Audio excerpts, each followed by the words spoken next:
الحمد للہ رب العالمین والصلاة والسلام علی اشرف الانبیاء والمرسلین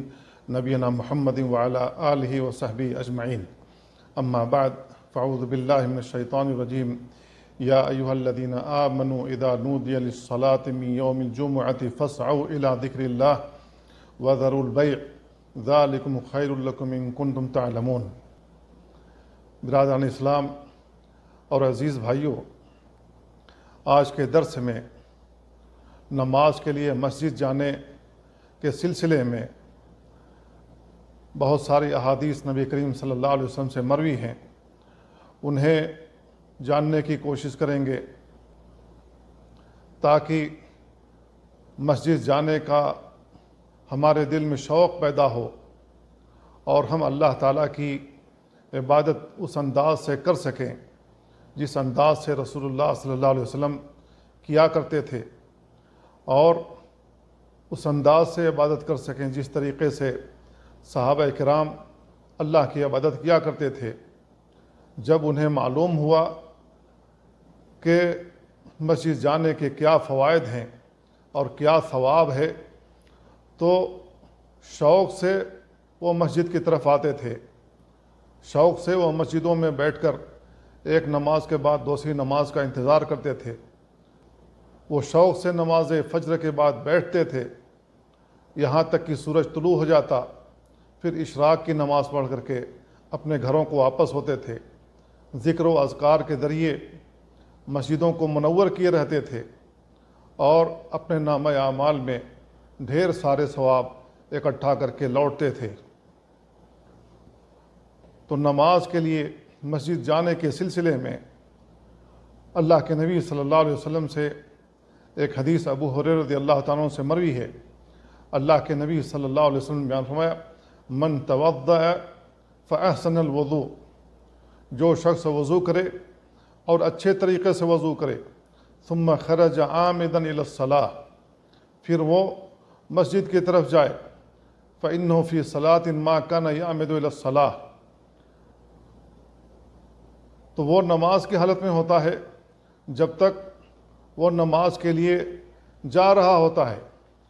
فإنہ یکتب لہ بإحدی خطوتیہ حسنہ، ایک قدم کے بدلے اسے ایک نیکی لکھی جاتی ہے، وتمحی عنہ بالأخری سیئہ، اور دوسرے قدم کے بدلے اس کی برائیاں، اس کے گناہیں مٹا دی جاتی ہیں۔ فإذا سمع أحدکم الإقامہ، جب تم میں کا کوئی شخص اقامت کے کلمات سنے، فلا یسع، تو دوڑ کر کے جماعت میں ملنے کے لیے نہ جائے، فإن أعظمکم اجرا ابعدکم دارا، تم میں کا زیادہ اجر والا وہ ہے، وہ شخص زیادہ اجر حاصل کرتا ہے جس کا گھر مسجد سے دور ہو۔ صحابہ کرام نے کہا، اے ابو ہریرہ ایسا کیوں ہے؟ تو انہوں نے کہا، من اجل کثرت الخطا، وہ اس لیے کہ مسجد جاتے ہوئے ان کے قدم زیادہ پڑتے ہیں، جتنا زیادہ قدم پڑے گا مسجد جاتے ہوئے اتنا زیادہ ثواب حاصل ہوگا۔ تو میرے بھائیوں، اس حدیث میں اللہ کے نبی صلی اللہ علیہ وسلم نے دو باتیں قابل غور بیان فرمائی ہیں۔ پہلی بات یہ ہے کہ جب بندہ وضو کر کے گھر سے نکلتا ہے نماز پڑھنے کے لیے، اللہ کے فریضے کو ادا کرنے کے لیے، تو وہ گویا کہ نماز کی حالت میں ہوتا ہے جب تک کہ وہ مسجد نہ پہنچ جائے، چاہے اس کی ایک رکعت یا دو رکعت چھوٹ ہی کیوں نہ گئی ہو، وہ نماز کی حالت میں ہوتا ہے۔ اللہ رب العالمین اس کو ثواب لکھتا ہے گویا کہ وہ نماز کی حالت میں ہے۔ اور اس حدیث کے اندر دوسری بات جو بیان کی گئی وہ یہ ہے کہ بندے کے جس قدر قدم زیادہ پڑیں گے مسجد جاتے ہوئے، اسی قدر اس کو ثواب حاصل ہوگا، اسی قدر اس کی گناہیں مٹا دی جاتی ہیں۔ تو میرے بھائیو، کتنا بڑا فائدہ ہے، کتنا بڑا ثواب ہے جو اللہ رب العالمین ہمیں اور آپ کو عطا فرما رہا ہے۔ اللہ تعالیٰ نے ہمارے گناہیں مٹانے کے لیے ہمارے لیے مختلف طریقے بتائے ہوئے ہیں، ہمارے نامہ اعمال میں ثواب درج کرانے کے لیے بہت سارے طریقے ہیں۔ ان میں سے ایک طریقہ یہ بھی ہے، اس کو امام مالک نے موطا میں روایت کیا ہے، اور بخاری اور مسلم میں بھی یہ حدیث موجود ہے، اور ان میں سے ایک کے الفاظ اس طریقے سے ہیں، من تطہر فی بیتہ، جو شخص اپنے گھر میں وضو کرے ثم مشا الی بیت من بیوت اللہ، پھر اللہ کے گھروں میں سے کسی گھر میں جائے، لیقضی فریضۃ من فرائض اللہ، تاکہ وہ اللہ کے فریضے میں سے کسی فریضے کو ادا کرے، کانت خطوتاہ احداہما تحط خطیہ، تو ایک قدم کے بدلے اس کی ایک گناہ مٹا دی جاتی ہے، والاخری ترفع درجہ، اور دوسرے کے بدلے میں اس کا درجہ بلند کر دیا جاتا ہے، اس کا مقام بلند کر دیا جاتا ہے۔ تو میرے بھائیو، اس حدیث سے معلوم یہ ہوتا ہے کہ اللہ رب العالمین ہمارے درجات بھی بلند کرتا ہے، نہ صرف یہ کہ ہماری گناہیں مٹاتا ہے بلکہ ہمارے درجات بلند ہوتے ہیں۔ اللہ رب العالمین ہر قدم کے بدلے ہمیں ثواب عطا فرماتا ہے۔ اور عبداللہ بن عمرو بن عاص رضی اللہ عنہما سے مروی ہے، اللہ کے نبی صلی اللہ علیہ وسلم نے فرمایا، من راح الی مسجد الجماعہ، جو شخص کسی مسجد کی طرف جائے، فخطوۃ تمحو سیئہ وخطوۃ تکتب لہ حسنہ ذاہبا وراجعا، تو ایک قدم کے بدلے اس کی گناہیں مٹا دی جاتی ہیں، دوسرے قدم کے بدلے اس کے لیے نیکیاں لکھی جاتی ہیں، جاتے ہوئے بھی اور آتے ہوئے بھی۔ اس کو امام احمد نے اور ابن حبان نے روایت کیا ہے۔ تو اس حدیث سے ایک اور فائدہ معلوم یہ ہوا کہ اللہ رب العالمین صرف جاتے ہوئے ثواب نہیں لکھتا ہے، صرف جاتے ہوئے ہماری گناہیں نہیں مٹاتا ہے، بلکہ آتے ہوئے بھی ہماری گناہیں مٹاتا ہے، اور ہر قدم کے بدلے اللہ رب العالمین ہمیں ثواب لکھتا ہے۔ اور سعید بن مسیب رحمہ اللہ سے مروی ہے، وہ کہتے ہیں کہ انصار میں سے ایک آدمی کی موت کا وقت قریب ہوا تو اس نے کہا، انی محدثکم حدیثاً، میں تم سے ایک حدیث بیان کرتا ہوں، ما احدثکموہ الا احتسابا سمعت رسول اللہ صلی اللہ علیہ وسلم یقول، اور یہ جو حدیث میں بیان کر رہا ہوں اللہ رب العالمین سے ثواب حاصل کرتے ہوئے احتساب کے ساتھ بیان کر رہا ہوں، کیونکہ میں نے رسول اللہ صلی اللہ علیہ وسلم سے یہ فرماتے ہوئے سنا ہے، اذا توضأ احدکم فاحسن الوضوء،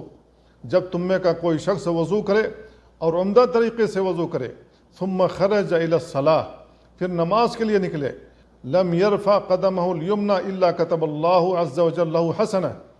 دایاں قدم جب اٹھاتا ہے تو اللہ رب العالمین اس کے لیے ایک نیکی لکھتا ہے، وَلَمْ يَضَعْ قَدَمَهُ الْيُسْرَى إِلَّا حَطَّ اللَّهُ عَزَّ وَجَلَّ عَنْهُ سَيِّئَةً، جب وہ اپنا بایاں قدم رکھتا ہے تو اللہ رب العالمین اس کی ایک گناہ مٹا دیتا ہے، فَلْيَقْرُبْ أَحَدُكُمْ أَوْ لِيَبْعُدْ، چاہے تم میں کا کوئی شخص قریب ہو یا بعید ہو، فَإِنْ أَتَى الْمَسْجِدِ، جب وہ مسجد آئے، فَصَلَّى فِي جَمَاعَةٍ، جماعت کے ساتھ نماز پڑھے، غُفِرَ لَهُ، تو اس کو معاف کر دیا جاتا ہے، فَإِنْ أَتَى الْمَسْجِدِ، جب وہ مسجد آئے، وَقَدْ صَلُّوا بَعْدًا، اور نماز کا کچھ حصہ پڑھ لیا گیا ہو، وَبَقِيَ بَعْدٌ، اور کچھ نماز رہ گئی ہو، صَلَّى مَا أَدْرَكَ، جو پا لیا ہے اس کو پڑھ لے، وَأَتَمَّ مَا بَقِي، اور جو فوت ہو گئی ہے اس کو پوری کرے، كَانَ كَذَلِكَ، اس کو بھی یہی ثواب ملتا ہے، فَإِنْ أَتَى الْمَسْجِدِ، جب وہ مسجد آئے، وَقَدْ صَلُّوا، اور وہ نماز پڑھ چکے ہوں، فَأَتَمَّ الصَّلَاةَ، اور یہ نماز پوری کرے، كَانَ كَذَلِكَ، تو اس کو بھی وہ ثواب لکھا جاتا ہے۔ اس کو امام ابو داؤد نے روایت کیا ہے۔ تو اس سے معلوم یہ ہوا کہ اگرچہ ایک دو رکعت چھوٹی کیوں نہ گئی ہو، اللہ رب العالمین پھر بھی پورا ثواب ہمیں دیتا ہے۔ اور جابر رضی اللہ تعالیٰ سے مروی ہے، انہوں نے کہا کہ مسجد نبوی کے قریب کچھ جگہیں خالی تھیں، تو بنو سلمہ کے لوگ چاہتے تھے کہ مسجد نبوی کے قریب منتقل ہو جائیں۔ یہ بات نبی کریم صلی اللہ علیہ وسلم تک پہنچی تو اللہ کے نبی صلی اللہ علیہ وسلم نے ان سے کہا، بلغنی انکم تریدون ان تنتقلوا قرب المسجد، مجھے یہ بات پہنچی ہے کہ تم لوگ چاہتے ہو کہ مسجد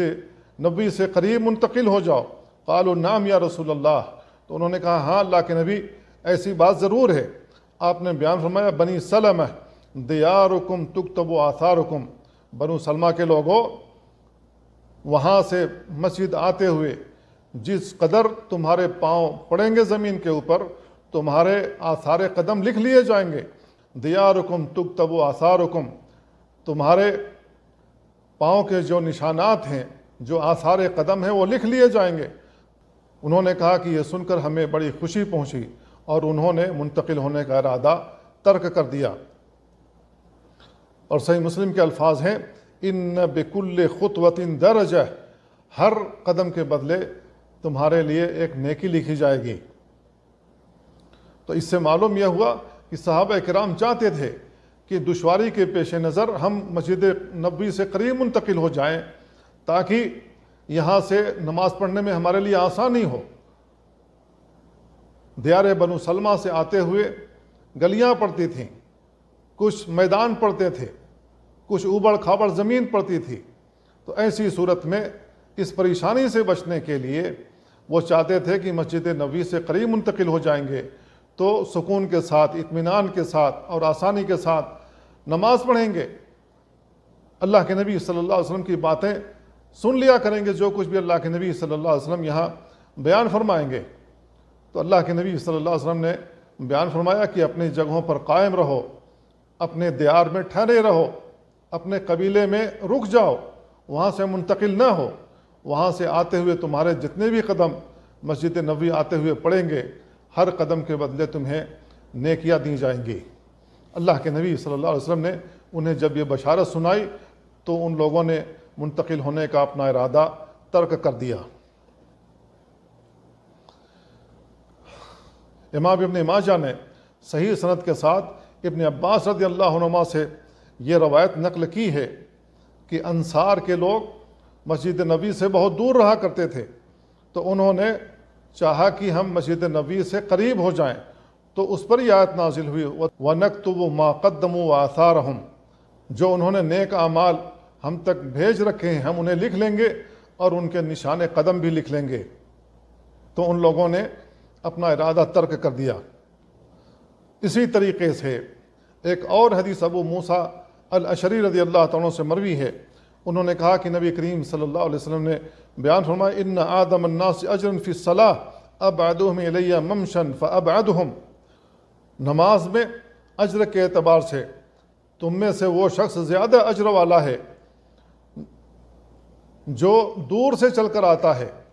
اور وہ شخص ہے جو اس سے بھی دور سے چل کر کے آتا ہے، والذی ینتظر الصلاۃ، اور وہ جو نماز کا انتظار کرتا ہے، حتیٰ یصلیھا مع الامام، یہاں تک کہ امام کے ساتھ نماز ادا کرتا ہے، اعظم اجرا من الذی یصلیھا ثم ینام، تو اس شخص سے زیادہ اجر والا ہوتا ہے جو نماز پڑھتا ہے پھر سو جاتا ہے۔ اس کو امام بخاری اور امام مسلم نے روایت کیا ہے۔ تو اس حدیث سے یہ معلوم ہوا کہ جو شخص جتنی دور سے نماز پڑھتے ہوئے آتا ہے تو ظاہر ہے کہ وہ مشقت برداشت کرتا ہے، وہ دھوپ برداشت کرتے ہوئے آتا ہے، بارش ہوتی ہو تو بارش کی تکلیف بھی برداشت کرتا ہے، اور دیگر پریشانیوں کو برداشت کرتے ہوئے مسجد کی طرف آتا ہے، اس لیے وہ اجر کا زیادہ مستحق ہے، وہ زیادہ اجر والا ہوتا ہے بنسبت اس شخص کے جس کا گھر مسجد سے قریب ہو، کہ گھر میں سے نکلا نہیں کہ مسجد میں داخل ہو گیا۔ تو اللہ کے نبی صلی اللہ علیہ وسلم نے اس میں ان لوگوں کے لیے زیادہ فضیلت بیان فرمائی ہے جو دور سے چل کر کے آتے ہیں مسجد میں نماز پڑھنے کے لیے۔ ایک روایت ابی بن کعب رضی اللہ تعالیٰ سے مروی ہے، انہوں نے کہا کہ انصار میں سے ایک آدمی تھا، اس کا گھر مسجد سے بہت دور تھا اور کوئی نماز اس سے نہیں چھوٹتی تھی۔ اس سے لوگوں نے کہا کہ اگر آپ کوئی گدھا خرید لیں، اس پر سوار ہو کر کے آئے مسجد میں، تاریکی ہوتی ہے اور بہت ہی زیادہ گرمی ہوتی ہے، زمین بالکل گرم ہوتی ہے، اس سے آپ بچ جائیں گے، اور اگر تاریکی ہے تو ایسی صورت میں تاریکی میں کوئی پتھر ہوگا، کوئی ایذا دینے والی چیز ہوگی، اس سے آپ بچ جائیں گے۔ تو انہوں نے کہا ما یسرنی ان منزلی الی جنب المسجد، اس بات کی مجھے کوئی خوشی نہیں کہ میرا گھر مسجد کے بازو میں ہو، انی ارید ان یکتب لی ممشای الی المسجد، میں چاہتا ہوں کہ میرے قدم کے نشان لکھ لیے جائیں جاتے ہوئے بھی اور آتے ہوئے بھی، اذا رجعت الی اہلی۔ فقال رسول اللہ صلی اللہ علیہ وسلم، تو رسول اللہ صلی اللہ علیہ وسلم نے یہ سن کر بیان فرمایا قد جمع اللہ لک ذلک کلہ، اللہ رب العالمین نے یہ دونوں ہی چیزیں تمہارے لیے لکھ دی ہیں۔ یہ صحیح مسلم کی روایت ہے، اور دوسری روایت میں ہے لک ما احتسبت، تمہارے لیے وہ اجر ہے جس کا تم نے احتساب کیا ہے۔ اس سلسلے میں ایک اور حدیث ابو ہریرہ رضی اللہ تعالیٰ عنہ سے مروی ہے، اللہ کے نبی صلی اللہ علیہ وسلم نے بیان فرمایا، من غدا الی المسجد او راح اعد اللہ لہ فی الجنت نزلا کلما غدا او راح۔ جو شخص صبح سویرے مسجد کی طرف جائے یا شام کے وقت جائے، اللہ رب العالمین نے اس کے لیے جنت تیار کر رکھی ہے جب جب وہ صبح اور شام کو مسجد کی طرف جاتا ہے۔ یہ صحیح مسلم کی روایت ہے۔ تو میرے بھائیو، اس حدیث میں ایک اور فضیلت بیان کی گئی، اور وہ یہ ہے کہ جو شخص مسجد کی طرف جاتا ہے صبح میں بھی اور شام میں بھی، تو اللہ رب العالمین اس کے لیے جنت کو تیار کر دیتا ہے۔ کتنی بڑی فضیلت ہے! کیا ہم جنت نہیں چاہتے؟ کیا جنت میں ہم گھر نہیں چاہتے؟ کیا جنت کے محلات ہم نہیں چاہتے؟ اگر ہم دنیا میں چاہتے ہیں کہ ہمارا بہترین گھر ہو، بڑا گھر ہو، کشادہ ہو، اور ہم اس کے لیے تگ و دو کرتے ہیں، ہر ممکن کوشش کرتے ہیں، چاہے حلال سے کمانے کی، چاہے حرام سے کما کر بنانے کی، اس سے بہتر جنت کے گھر ہیں جس کو اللہ رب العالمین نے ہمارے لیے تیار کیا ہوگا۔ تو جب ہم جنت کے اندر ایسے محلات چاہتے ہیں تو ہمیں ان سنتوں کی پابندی کرنی ہوگی جس کو رسول اللہ صلی اللہ علیہ وسلم نے ان حدیث میں بیان فرما رکھا ہے۔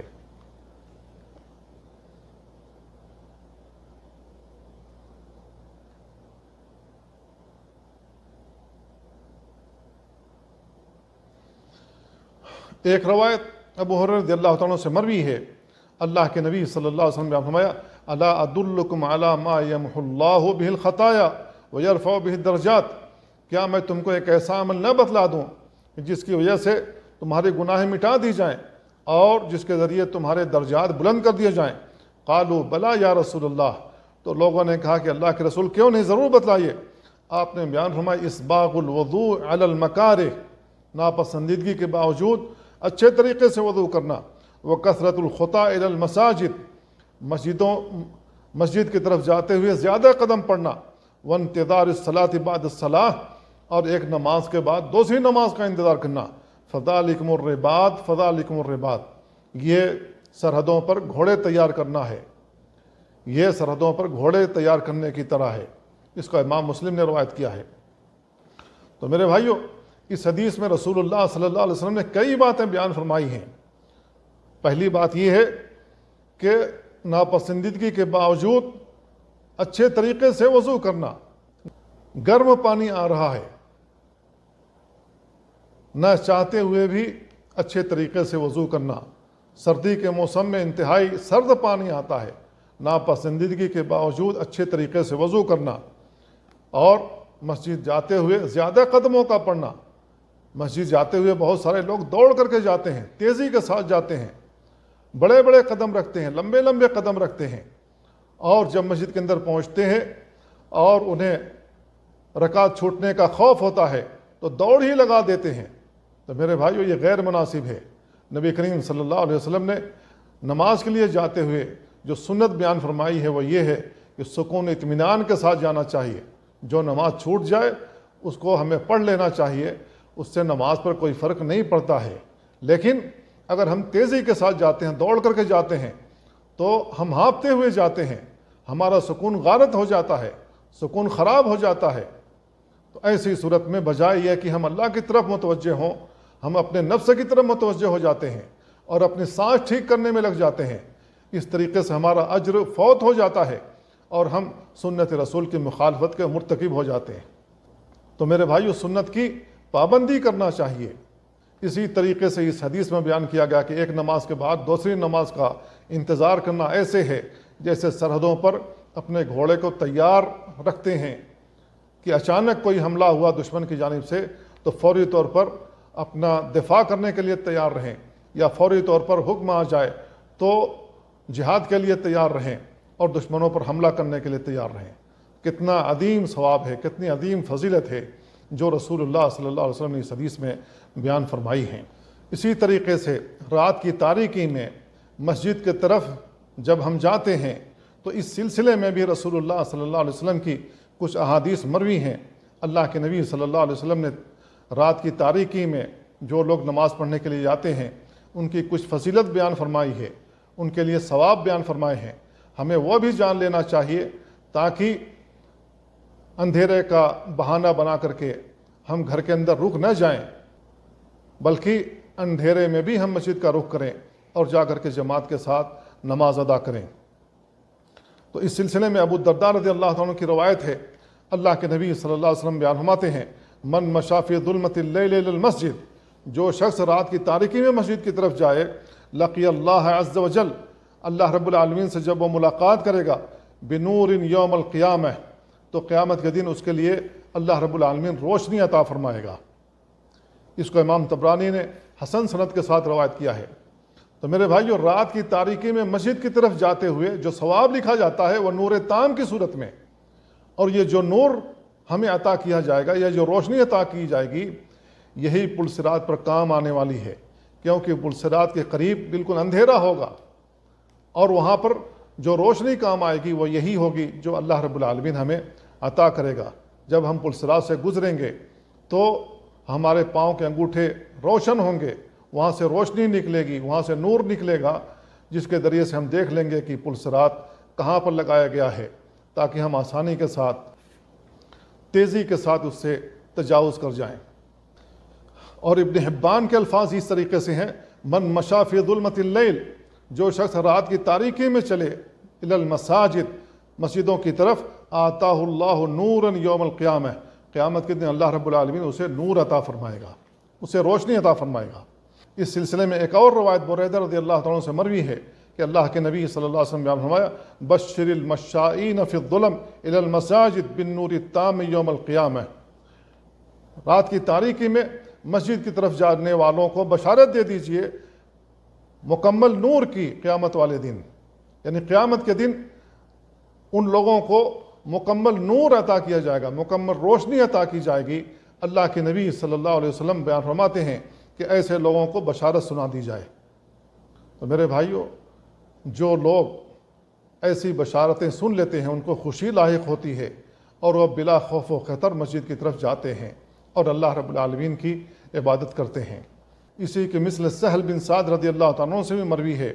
اور اس کے الفاظ یہ ہیں، لِيُبَشِّرَ الْمَشَّاؤُونَ فِي الظُّلَمِ إِلَى الْمَسَاجِدِ بِالنُّورِ التَّامِّ يَوْمَ الْقِيَامَةِ، اس کو ابن ماجہ نے روایت کیا ہے، اور امام ابن خزیمہ نے اور امام حاکم نے روایت کیا ہے، اور امام حاکم نے کہا صحیح علی شرط البخاری و مسلم، یہ بخاری و مسلم کی شرط کے مطابق ہے۔ میرے بھائیو، بہت بڑی بشارت ہے جو اللہ کے نبی صلی اللہ علیہ وسلم نے رات کی تاریکی میں نماز پڑھنے کے لیے جو لوگ جاتے ہیں ان کے لیے بیان فرمائی ہے۔ اور ابن ماجہ نے ابو ہریرہ رضی اللہ عنہ سے روایت بیان کی ہے، اللہ کے نبی صلی اللہ علیہ وسلم بیان فرمایا، المشاؤون الی المساجد فی الظلام، رات کی تاریکی میں مسجد کی طرف جانے والے وہ اللہ کی رحمت میں غوطہ زن ہو جاتے ہیں، وہ اللہ کی رحمت میں ہوتے ہیں۔ تو میرے بھائیو، یہاں پر ایک اور فائدہ بیان کیا گیا کہ اللہ کی رحمت انہیں حاصل ہوتی ہے جو رات کی تاریکی میں مسجدوں کی طرف جاتے ہیں۔ تو جہاں اللہ کی رحمت ہو وہاں زحمت کیسے آ سکتی ہے، وہاں پریشانی کیسے آ سکتی ہے؟ کیا ہم اللہ رب العالمین کی رحمت کے محتاج نہیں ہیں؟ اگر ہم اللہ رب العالمین کی رحمت کے محتاج ہیں تو رات کی تاریکی ہو چاہے دن کا اجالا ہو، ہمیں مسجدوں کا رخ کرنا چاہیے اور اللہ رب العالمین کی عبادت بجا لانی چاہیے، اسی طریقے سے جس طریقے سے رسول اللہ صلی اللہ علیہ وسلم اللہ کی عبادت بجا لاتے تھے، اور تمام صحابہ کرام اللہ رب العالمین کی عبادت میں مشغول ہوتے تھے۔ اللہ تعالیٰ سے دعا ہے اللہ ہمیں ان باتوں کو سمجھنے اور ان پر عمل کرنے کی توفیق عطا فرمائے۔ وصلی اللہ وسلم علی نبینا محمد وعلی آلہ وصحبہ اجمعین۔ السلام علیکم ورحمۃ اللہ وبرکاتہ۔